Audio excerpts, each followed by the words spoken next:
New York, the richest, busiest port in a young nation, a city of merchant ships and money confident in its rise. But on the freezing night of December 16th, 1835,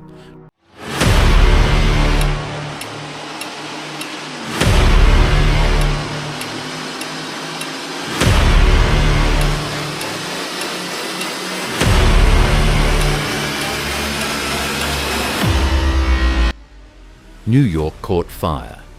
Not a small street blaze, not a convenient catastrophe. You could hose away. By dawn, the centre of American commerce would be a ruin of embers and ash. This is the night New York almost stopped being New York. In 1835, New York is a city in motion, raw, noisy, and hungry for growth.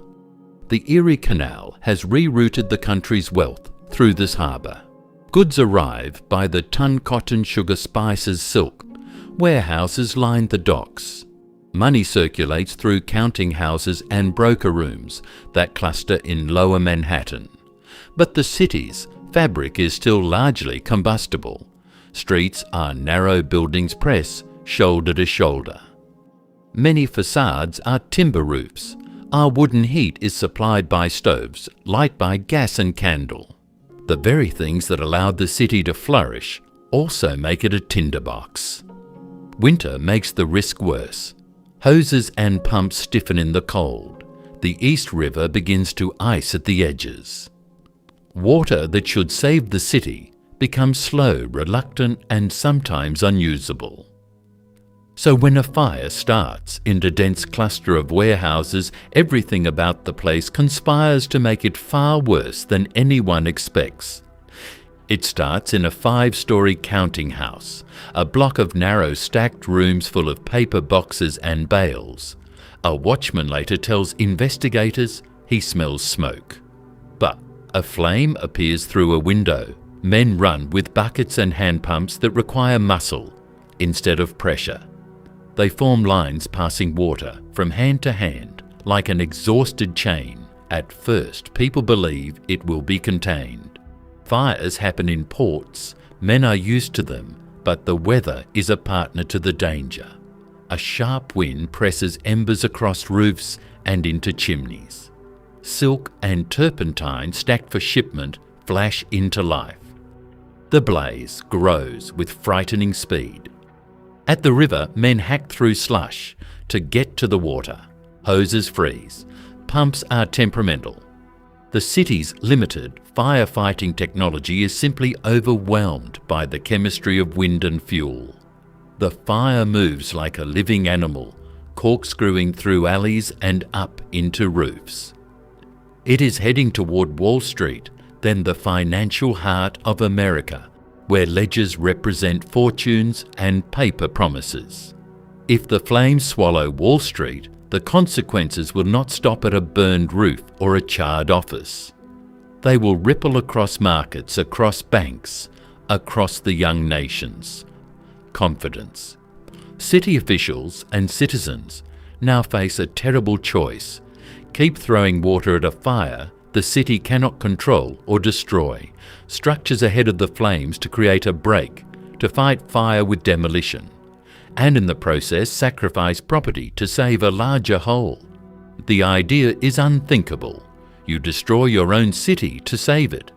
But in the face of a relentless blaze, unthinkable becomes necessary.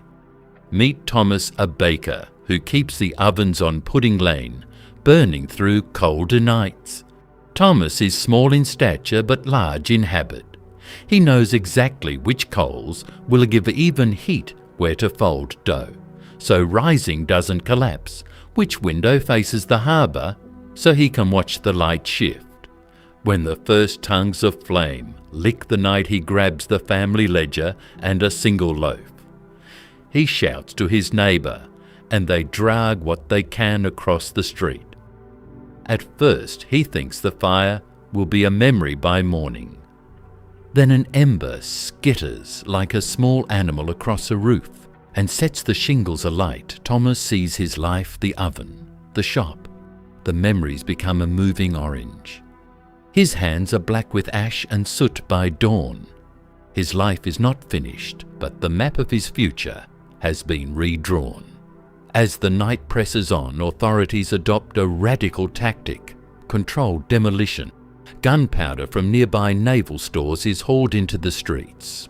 Soldiers and citizens labour to pull down buildings deliberately to create open gaps that the fire cannot jump. Explosions rent the night, collapsing timbers where flames might otherwise have continued eating. To stand and watch is to risk everything. To demolish is to guarantee loss in hopes of saving a larger part of the city. Men ignite charges, plumes of dust and flame billow up. Buildings fall with a thunder that seems to challenge the fire itself. For hours the air is full of soot and the metallic tang of burning. The strategy finally begins to show its value. The fire finds fewer continuous meals, and where open space exists, it hesitates. The city endures roughly a dozen hours, where the world feels like a single moment, a ring of light and heat and shadow. People flee with trunks, with boxes with their children. Merchants stand on ruined steps and stare, unable to catalogue loss, because the senses are raw and stunned. Animals are abandoned or bolted.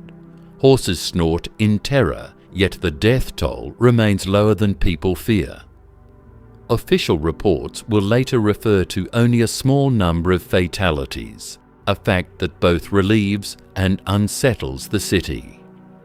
How could so much be lost with so few lives taken? The answer involves both luck and the frantic energy of escape. Still, the social fabric is torn. Hundreds of businesses simply vanish in a night. Warehouses that housed entire livelihoods become ash heaps. The city's economy lurches toward a precipice. A merchant named Mr. Everett had imported a fortune's worth of silk and sugar. He stands before a foundation of blackened brick and touches a charred beam like a mourner at a grave. He does not shout or weep. He counts.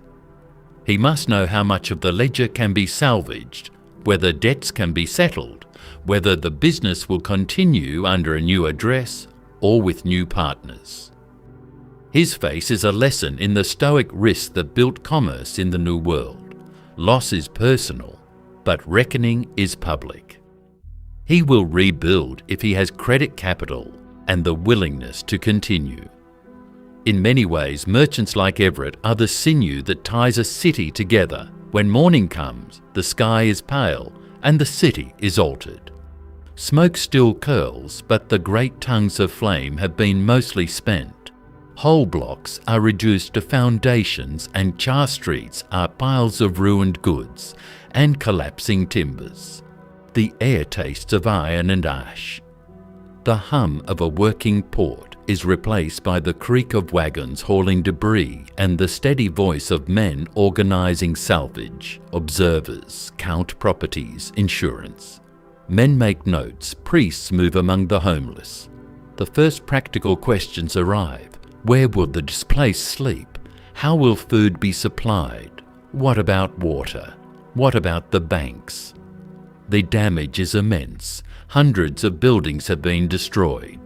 The recorded losses in the money of the day stagger the city's accountants. Yet the aftermath produces an odd economic energy. Some firms collapse, others reorganize. Empty lots become the blank pages upon which new capital writes new plans. Landowners who can rebuild quickly find advantage. Investors who can take risks now acquire parcels once too expensive to consider. Crucially, the reality of the fire exposes a structural vulnerability. The city needs reliable water. Hoses froze, pumps failed. Sailors struggled with slush at the river. So one of the vital responses is the turn to engineering to build systems that make the city less fragile. Within a few years, New Yorkers will champion a bold solution, the Croton Aqueduct. It will bring fresh water from upstate into Manhattan, increasing both daily life and emergency resilience. The fire did not just destroy it, forced a civic imagination that would remake the urban landscape. Beyond ledges and infrastructure, there is the human story of recovery. Temporary shelters appear. Churches open halls. Charitable committees organise donations of food and clothing. For many, the fire accelerates social change. Insurance policy practices are rewritten. Fire brigades become better organised, and the law moves to restrict wooden facades in favour of brick and stone. In short, policy catches up to disaster. People talk differently about the city, where once risk seemed private, a merchant's loss, a baker's ruin. The fire underlines the public dimension of urban life. The city is a collective enterprise. What touches one can touch all. History tends to simplify disasters into causes and effects, but the Great Fire sits at an inflection point. It accelerates reforms that make New York better able to withstand the challenges of a modern age. The Croton water system arrives. Building codes harden firefighting techniques. Evolve.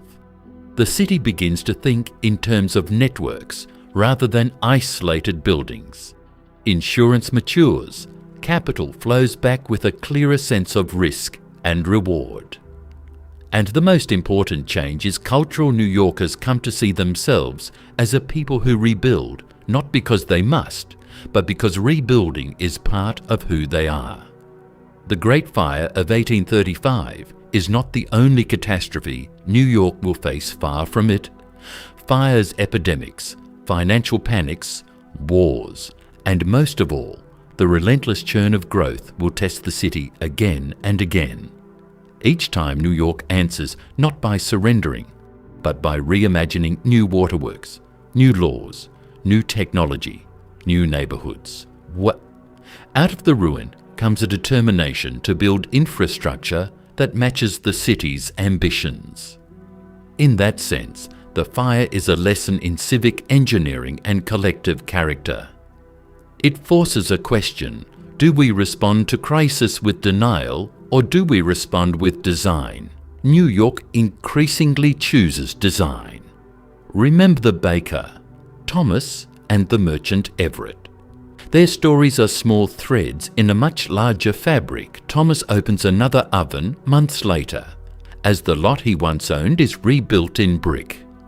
Everett returns with new credit and new partners to trade again. People adapt. The city's appetite for reinvention becomes the story of its survival.